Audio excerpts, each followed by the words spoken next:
যদি তুমি কনফিডেন্ট না হও তাহলে তুমি কনফিউজড। এই একটা লাইন তোমার জীবন বদলে দিতে পারে। হ্যাঁ, শুনতে একটু কঠিন লাগতে পারে, কিন্তু এটাই সত্যি। আমরা অনেক সময় ভাবি আমি একটু শাই, কিংবা আমি একটু আনশিওর ব্যাপারটা নিয়ে, একটু সময় নিচ্ছি ভাবতে, কিংবা কি ভাববো সেটাও ঠিক বুঝতে পারছি না।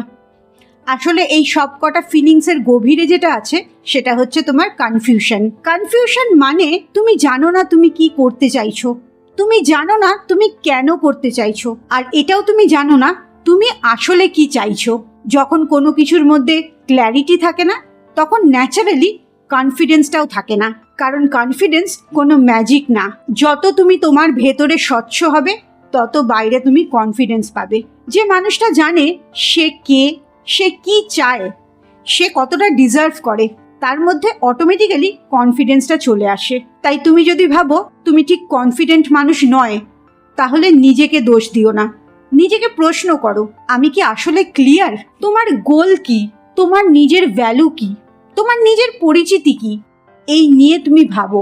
কারণ যতক্ষণ তুমি অন্যদের দেখে ডিসিশন নিচ্ছ, ততক্ষণ তুমি কনফিউজডই থাকছো। একবার ভেবে দেখো, তুমি কি নিজের লাইফের ডিসিশনসগুলো নিজের স্বচ্ছভাবে নিতে পারো? নিজের মতন করে তুমি জীবনটা বাঁচতে পারো? নাকি তুমি সবসময় অন্যর এক্সপেকটেশনকে ফুলফিল করো, অন্য লোক তোমার হয়ে ডিসিশনটা নিয়ে দেয়? তুমি কি নিজের মনের কথা ফলো করো, না অন্যদের মতামতকেই প্রাধান্য দাও? এই জায়গাগুলোই গেম চেঞ্জিং জায়গা। যত তুমি নিজের ভেতরের কথাটা শুনতে পাবে, যত তুমি তোমার রিয়ালিটিটাকে মেনে নিতে পারবে, তত তুমি ভেতর থেকে শক্তিশালী হয়ে উঠবে। আর এই শক্তিটার নামই কনফিডেন্স। কনফিডেন্স মানে চিৎকার করে কিছু জাহির করা না, বা কনফিডেন্স মানে শো অফ করাও না, যেটাকে আমরা বলি লোক দেখানি। কনফিডেন্স মানে শান্তভাবে নিজের জায়গায় শক্ত হয়ে দাঁড়িয়ে থাকা। কনফিডেন্স মানে গিল্ট ছাড়াই না বলতে শেখা। কনফিডেন্স মানে নিজের ডিসিশনটার ওপর দাঁড়িয়ে থাকা। সারা পৃথিবী বিরুদ্ধে গেলেও তুমি তোমার জায়গা থেকে নড়বে না। কনফিডেন্স মানে তুমি জানো তুমি পারফেক্ট মানুষ নও, কিন্তু তবুও তুমি তোমার জন্য যথেষ্ট। আর কনফিউশন তোমাকে কি দেয় জানো? তোমাকে একটা জায়গায় আটকে রেখে দেয়। তুমি অনেক বেশি ওভার থিঙ্কিং করো, কোনো কাজকে ডিলে করতে থাকো, কারণ তুমি নিজেই খুব পরিষ্কার থাকো না সেই কাজটা করবে কিনা। তোমার মনের মধ্যে সবসময় সন্দেহ হয়, এটা করব না ওটা করব। তার জন্য তুমি কোনো কিছু শুরুই করতে পারো না। তারপর তুমি ভাবো আমি খুব আনলাকি, আমার কনফিডেন্সের অভাব হচ্ছে। আসলে তোমার কনফিডেন্সের অভাব না, তোমার ক্ল্যারিটির অভাব। তাই আজ থেকে খুব সহজ কিছু কাজ শুরু করো। প্রতিদিন নিজেকে জিজ্ঞেস করো আমি আসলে কি চাই।